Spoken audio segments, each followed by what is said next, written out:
The Spurs are on their second bender of the season, one-upping their previous 8-game winning streak with a 9-game heater after banishing the first-place Detroit Pistons last night.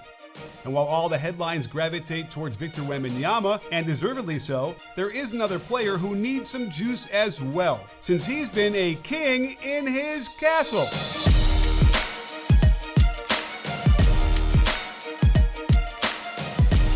During this recent streak, Stephon Castle has firmly established himself as the number 2 guy in the Spurs offense, despite averaging only 24 minutes a game due to blowouts, and he's still putting up big numbers.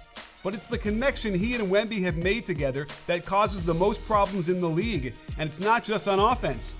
Castle hounded Cade Cunningham all night and was a main contributor to one of the worst high-volume shooting performances of all time, as Wemby contains the ball until Castle can get right into Cade's space to influence this break. Castle is a better defender than offensive player at this point, as his athletic ability allows him to be physical and then shoot to the outside to deflect this pass into the backcourt, which took the offense out of where it wanted to go, as Green can't hit the shot. And as we know about corner threes, when you miss them, oftentimes it leads to runouts on the other end where they're forced to foul Castle or else concede an open layup.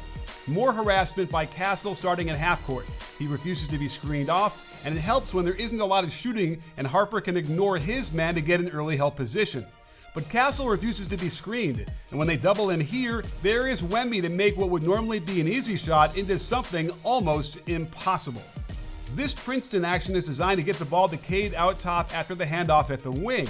Castle single-handedly blows this up with the denial defense, and forcing the Pistons into secondary options is a big win for the defense as Thompson can hit the contested midi. You don't need to blow up that many possessions to have a profound impact on the game overall, and here is Castle fronting Cade in the post, with Wemby then coming over for good measure. And this makes the Pistons dig deeper into their bag with a high-low entry, which gets thrown away because of the physical pressure in the post. And this might have been the moment that broke the Pistons, as they run this sideline out of bounds for Cade, making an Iverson cut across the court through great physicality by Castle. And it's a mistake to screen him here with Wemby's man. This defensive duo is just too good to have them both involved. Wemby can stunt at him and get back to the roller, while Castle is hustling back into perfect position simultaneously. I think Cade gets too caught up in initiating contact and then isn't balanced enough when the contact occurs slightly different than he thought.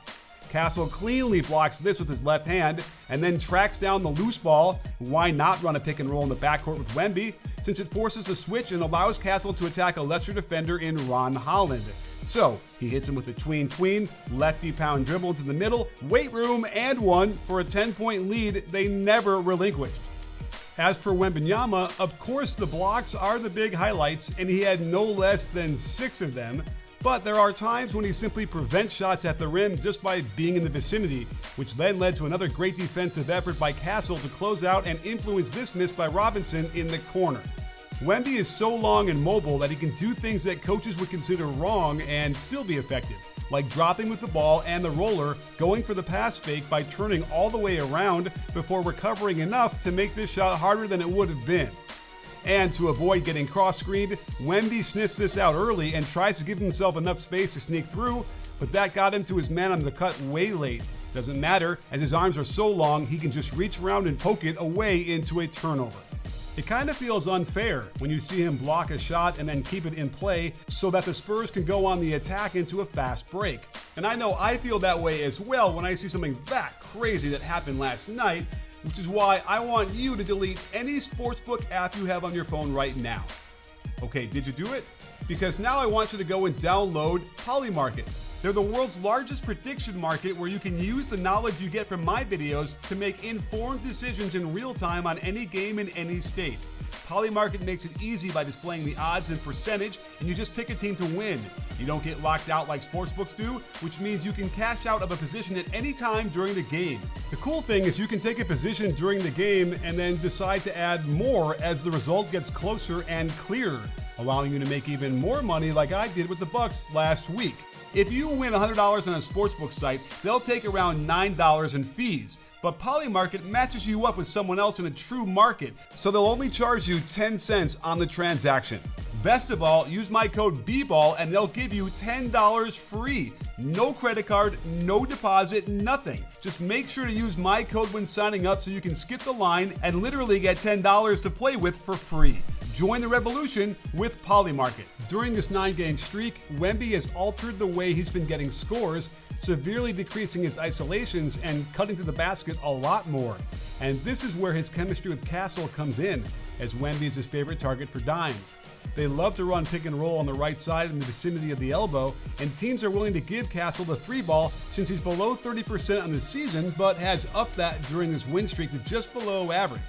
But when the defense does give him some padding, it allows Wemby to rescreen even closer to the basket, collapsing the defense until there's nothing left but to throw it up there for the cram shot. Here's another example of this rescreening action until Wemby can release into the lane. And typically, it's a guard on the weak side that's supposed to bump down, but what is Luke Kennard going to do when giving up a foot in height? While Wemby's elbow touches have decreased during the streak, he is still generating healthy offense just by getting to that spot as Castle blows by the closeout into the lane, where Wemby can cut from that elbow to the front of the rim and get the beautifully delivered wraparound pass for the easy dunk. I really like this quick hitter where a guard will flare screen above the elbow early as a quick hitter, and by the time the defense knows what hits him, Castle is lobbing it to the rim for another assist.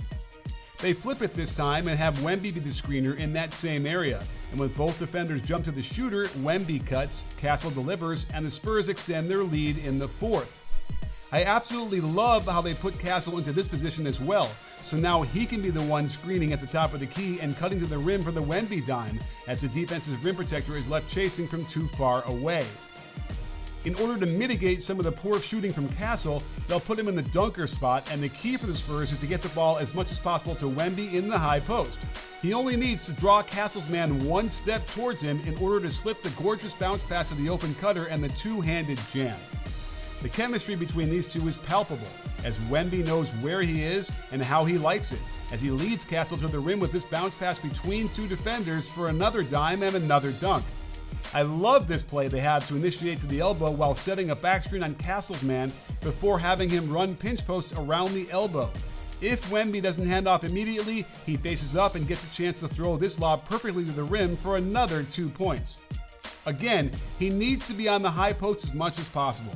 Too hard to stop him when the defense gets compacted like this, as he flows into a DHO to Fox out of the corner. The lob doesn't even have to be good, Wemby can just bat it in from any angle. It's not perfect, as the Pistons demonstrated you could get physical with Wemby and knock him off his game.